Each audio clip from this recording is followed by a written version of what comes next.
Hey everybody.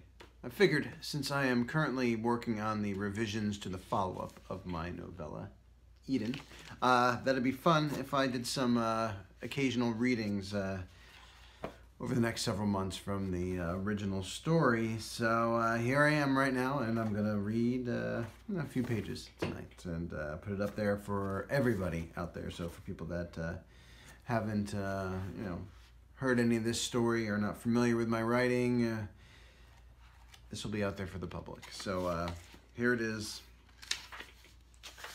Eden by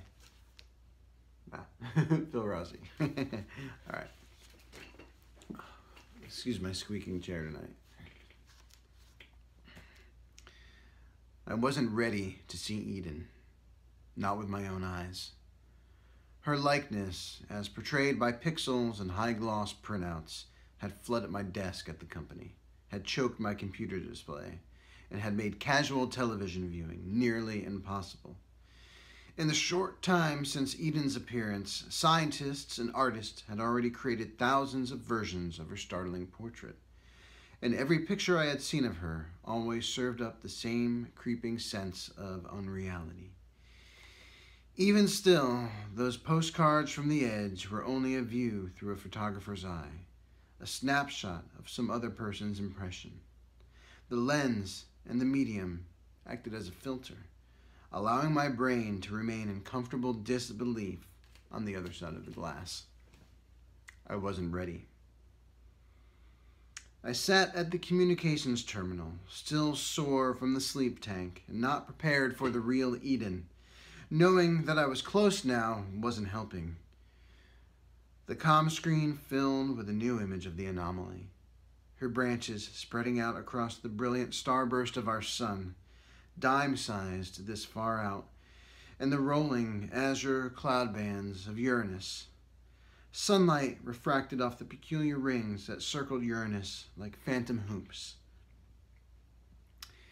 Eden's image stayed on the screen for several seconds, and I leaned back in the communication station's uncomfortable mesh chair, my eyes closing.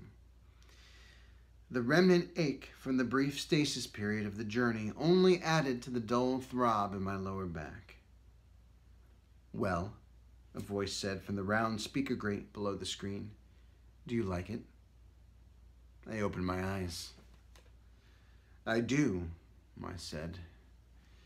It wasn't a lie. The picture was pretty, just like all the pictures of Eden. The image dissolved, replaced by Rosalind's sharp but delicate features. She lifted her pale eyes from her own monitor to face the camera.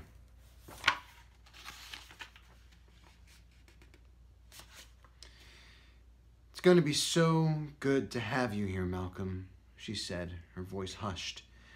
Her eyelids fell heavily for an instant,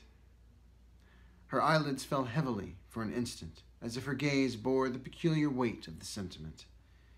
Yes. I reached for my cup of coffee. I still wasn't sure I was comfortable with this trip to the far end of the solar system. The beverage had gone cold, but I took a sip regardless. The air handling system whispered cool air into the small cabin, and I shivered. "How far out are you?" Rosalind asked. "I know you have that information on your monitor over there." She smiled, her eyes glittering. "Well, I'm just trying to keep you on the terminal for as long as I can."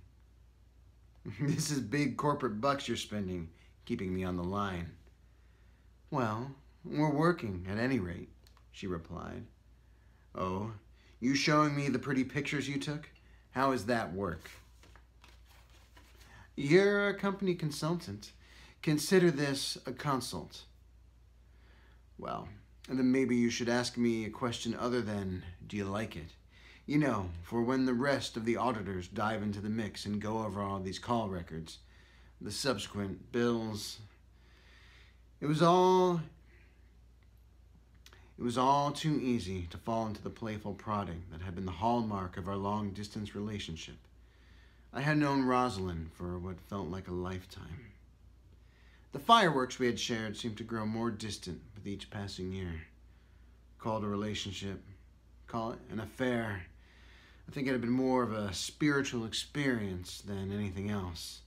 Passion, dreaming, and always the science. Rosalind and I had been nearly fused together for a time. We poured ourselves into research and metaphysical wanderings, hell-bent on philosophy fueled by red wine and hormones. And of course, there had been the sex. And I had made all kinds of mistakes in those late nights inside a laboratory on the coast. And Rosalind might have been the gravest one of them all. But no matter the misjudgments and miles, our bond and friendship had remained strong. Well, what do you make of it, Dr. Green? You've seen the reports, she said and looked off past her monitor. I don't know what to make of it. I have to see it with my own eyes, feel it, before I can think about taking samples and assessing things further. You know, there are guidelines to this. I can't just take a glance and write you a check. I don't know yet. So, that's your professional opinion? You don't know? Are you stating this on the record? I laughed and shook my head. No, I haven't offered my professional opinion yet, due to inadequate information. On Rosalind's side of the comm, an alarm chimed. She frowned. My people need this channel, she said. I have to go, Malcolm. I'll see you tomorrow.